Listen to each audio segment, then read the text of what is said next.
Wankawan TV1. Saya sebagai aktivis ya, dan juga sebagai advokat yang memang bergelut di bidang advokasi rakyat dan keadilan. Saya sangat kecewa dengan proses yang selama ini terjadi, apalagi tentang isu pagar laut, tentang isu penguasaan tanah yang dikuasai oleh para oligarki ya. Karena saya melihatnya itu negara tidak hadir ya. Negara tidak hadir, catat itu ya.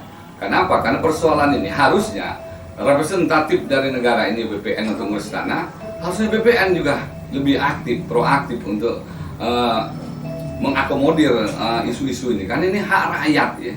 Memang betul tanah kita ini hukum tanah kita ini mengandung azas aktif dan pasif. Tapi dalam hal ini negara harus hadir karena ini adalah menyangkut kedaulatan.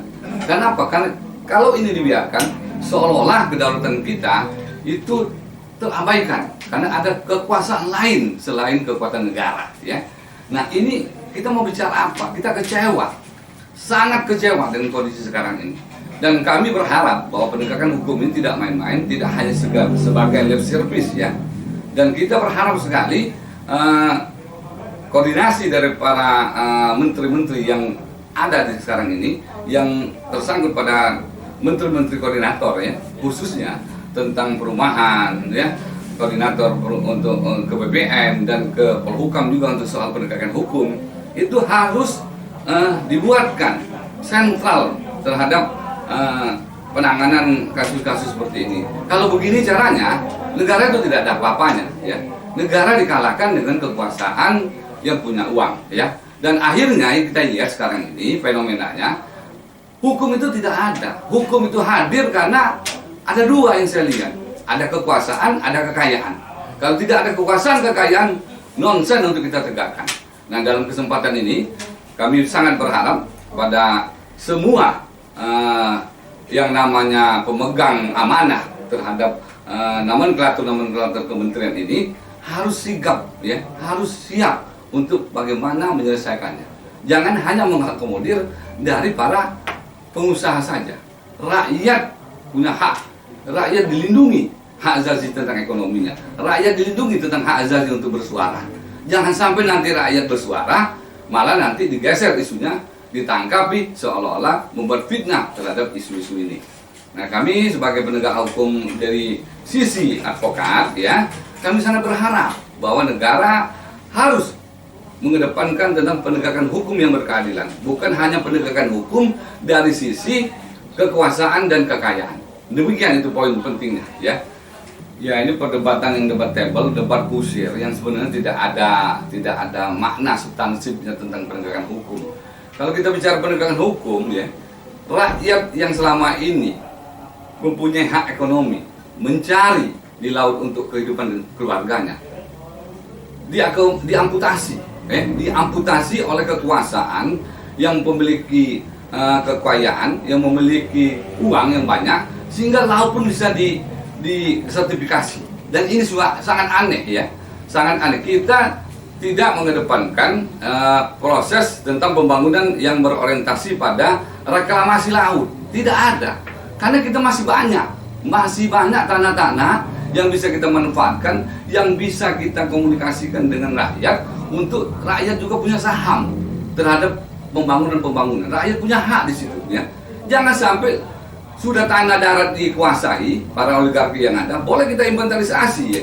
Dari mulai Sabang sampai Merauke, kebanyakan yang punya hak kekuasaan tanah ini para pemilik uang. Rakyat itu ditiadakan. Harusnya rakyat dirangkul, diajak bersama-sama untuk membuat usaha untuk apa? Karena apa? Karena negara ini ya, dibangun dengan sebuah kesepakatan. Konstitusi kita itu jelas ya, bahwa yang namanya bumi, air ya, bumi itu adalah tanah ya, laut segala macam itu adalah untuk kemakmuran dan keadilan rakyat, bukan untuk kemakmuran keadilan kelompok-kelompok tertentu. Nah, akhirnya apa? Akhirnya jadi gaduh ya. Negara ini jadi gaduh, dan negara lemah dalam hal ini saya lihatnya. Negara sangat berorientasi pada kepentingan yang punya uang. Rakyat diabaikan. Nah, untuk itulah kami juga menghimbau para rekan-rekan advokat ya, harus kita kompak, kita bantu rakyat ini ya. Kita bangun konsolidasi gerakan advokasi untuk memberikan bantuan-bantuan hukum kepada rakyat yang tertindas. Supaya apa? Supaya juga negara sadar bahwa sesungguhnya yang bertindak aktif itu adalah negara. Tapi apa yang kita lihat? Tidak ada daya yang kita lihat. Hanya bicara omong-omong tertentu saja ya. Sehingga kita yang lihatnya ya, kami sebagai praktisi hukum aja melihatnya miris sekali. Sedih ya. Tidak ada daya kekuatan seolah-olah apa yang akan kita lakukan ya. Apalagi rakyat yang tidak punya akses kekuasaan, tidak punya akses kekayaan. Dia akan makin tertindas. Dan ini akan menjadi perbuatan berulang kalau kita biarkan. Jangan sampai kita dikalahkan oleh kekuasaan hanya orang-orang yang punya uang. Itulah yang dinamakan oligarki tadi. Nah, kita tidak sepakat karena negara kita adalah negara demokrasi yang berorientasi pada keadilan dan kesejahteraan rakyat ya, yang dijamin ya konstitusi kita bahwa kita harus mengakomodir kepentingan-kepentingan rakyat bawah, bukan cuma kepentingan-kepentingan rakyat yang punya uang saja ya. Demikian mungkin yang sebagai pandangan untuk kita berpikir dan berdiskusi bersama, bertindak bersama. Apa yang akan kita lakukan adalah sebuah format yang sudah salah ya. Untuk itulah kita ingatkan kepada pemerintahan Bapak Prabowo yang dulu kita juga dukung Bapak Prabowo ini ya. Hanya dengan 2024 ini kita tidak hanya bergeser untuk kita membuat pilihan-pilihan, namun kita sepakat Pak Presiden ya. Kita sepakat bahwa ketika Bapak sudah terpilih, Bapak harus tunduk dan patuh pada konstitusi, tunduk dan patuh kepada apa yang diamanahkan kepada Bapak ya. Dan untuk itu kami berharap Bapak harus mengedepankan bahwa yang namanya pejabat di Republik ini, walaupun dia punya kekuasaan, tapi dia tetap patuh pada ketentuan undang-undang ya, patuh terhadap konstitusi. Jangan sampai melakukan pengabaian konstitusi, pelanggaran konstitusi. Akhirnya yang jadi korban adalah rakyat kecil dan rakyat biasa, rakyat jelata. Bagi rakyat-rakyat yang mempunyai uang, dia tetap eksis. Sementara kita sekarang ini susah untuk mencari penghidupan untuk kehidupan keluarganya, untuk kehidupan ekonominya. Tolong itu kita jadikan poin penting buat kita renungkan bersama dan kita sikapi dengan arif dan bijaksana.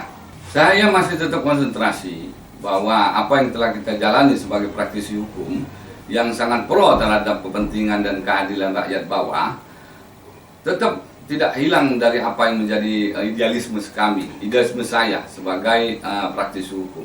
Karena saya dibesarkan, bukan karena saya dibesarkan karena langsung duduk menjadi advokat ya, yang menjalankan profesionalisme, tapi saya dibesarkan oleh sebuah idealisme.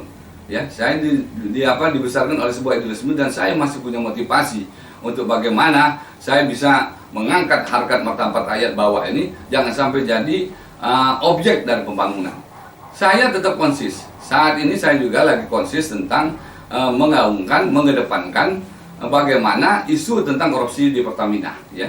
Bahwa kemarin itu ada isu oplosan katanya pertama ke Pertalite, itu dulu sudah kita kawal itu. Dulu tahun 2008 ya, itu ada isu zat api namanya. Kita kawal sampai konyolnya para tersangka itu yang sekarang ini juga sebetulnya jadi tersangka ya, harusnya ya, tapi tidak tahu bagaimana ceritanya digeser ya. Dulu sudah jadi tersangka, tapi apa daya itu di SP3 di Mabes Polri. Lalu saya juga kawan-kawan dulu menggugat tentang kebohongan publik tentang BBM subsidi. Sebenarnya itu sudah lama kita angkat, baru sekarang aja terungkap, terkuak bahwa ada isu korupsinya. Padahal kita dulu sudah menyatakan, sudah kita gaungkan bahwa ada yang salah dalam tata kelola minyak ini ya. Dan alhamdulillah Bang Dul, saya juga masih eksis. Baru-baru ini, baru 10 hari ke depan, saya juga muat surat. Kebetulan saya adalah kuasa hukum dari KPBB ya. Yang KPBB ini adalah lembaga kita dulu yang memperjuangkan tentang bensil tidak bertimbal ya. Dulu kan bensil kita bertimbal. Nah, itu digaungkan oleh kawan-kawan dan saya sebagai koordinator advokasinya. Nah, alhamdulillah itu sudah kita berhasil ya, bahwa di Republik ini bensin itu tidak ada timbalnya. Nah, untuk isu itu saya masuk dalam ranah itu. Memang ada kawan-kawan juga yang juga kontak saya untuk masuk pada isu tentang bagaimana kita menyikapi tentang isu pagar laut, tentang yang lain-lain, tentang isu IKN dan yang lain-lainnya yang tidak kita lihat sebagai produktivitas untuk kepentingan dan sejahtera rakyat, ya. Jadi itu catat, tidak menjadi produktivitas untuk kepentingan rakyat bawah. Ini yang harus kita benahi. Artinya apa? Artinya kita ada yang keliru bukan hanya tata kelola minyak, ada yang keliru tentang tata kelola pemerintahan. Yang mana menjadi prioritas, yang mana yang menjadi sasaran antara, dan yang mana menjadikan tujuan. Tujuan kita ini sesuai dengan amanah konstitusi, membangun republik ini untuk kesejahteraan keadilan bagi semuanya, bukan hanya bagi sekelompok, ya. Dan ini yang harus kita kedepankan, ya, bahwa di sini ada kekeliruan. Dan kita mengingatkan pada pemerintahan yang sekarang ini yang sudah punya legalitas, ya, yang sudah hasil katanya sudah dimenangkan oleh sebuah pesta demokrasi rakyat, pemilu, ya. Ya, walaupun terakhir ya Bapak Prabowo juga menyakiti makna dari sebuah penegakan konstitusi. Karena Pak Prabowo kayak sangat tidak pede mengucapkan terima kasih kepada Pak Jokowi, ya, dengan ucapan-ucapan yang kami pikir tidak bermakna dan kurang bermanfaat buat bagaimana kita mengkonsolidasikan supaya rakyat ini punya partisipasi aktif terhadap republik ini. Ini sangat kecewa, ya. Rakyat bukan hanya untuk isu mendukung Jokowi sebagai orang yang berjasa dalam pemenangan Pak Presiden Prabowo yang kami hormati, ya. Pak Jenderal harus pede, harus percaya diri bahwa Pak Jenderal Prabowo adalah orang yang terpilih, ya. Jangan lagi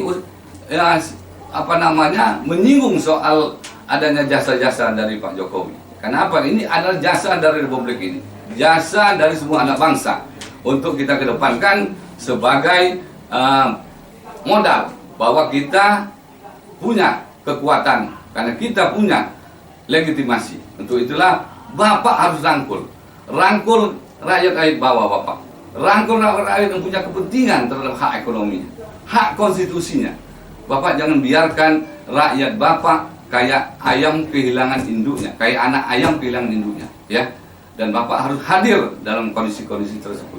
Karena kami yakin bahwa Pak Prabowo sebagai presiden, ya, di pundak Bapak lah Bapak akan membawa Indonesia ini jangan sampai terpecah belah kayak negara Uni Soviet atau negara-negara lain yang memisahkan dirinya dari negara-negara kesatuannya. Dan kami berharap bahwa Bapak bisa merangkul rakyat-rakyat yang sekarang ini lagi melakukan aksi-aksi gerakan. Karena apa? Karena rakyat yang sekarang melakukan aksi itu cinta dengan Bapak Presiden Prabowo untuk dengan sebuah harapan membawa Republik Indonesia ini menjadi sebuah negara yang maju dan negara yang modern.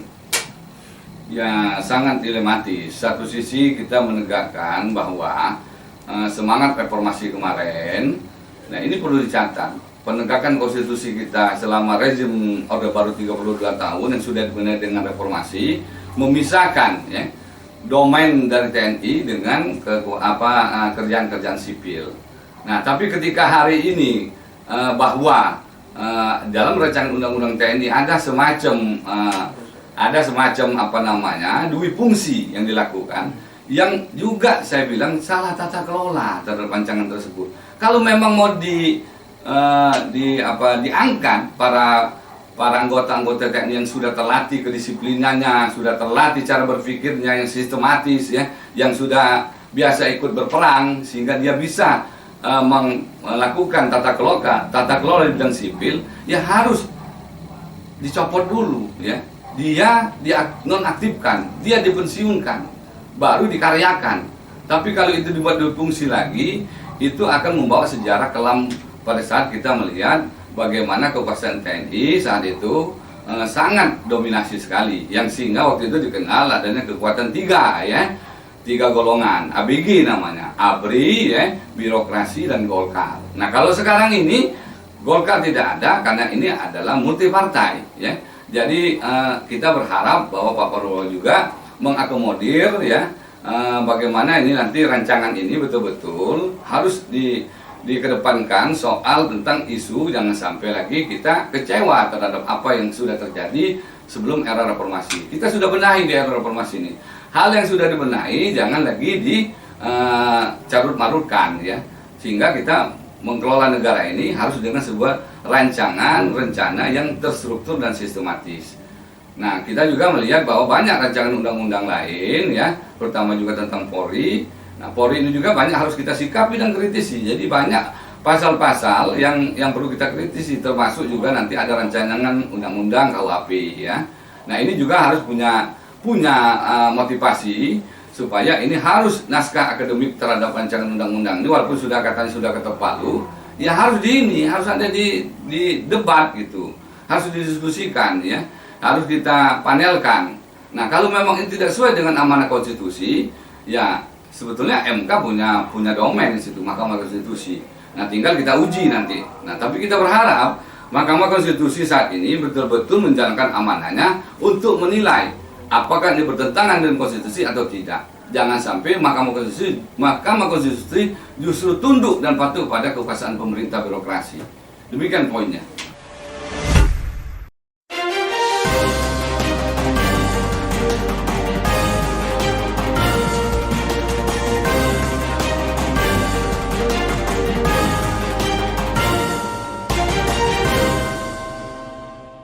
One Kawan TV 1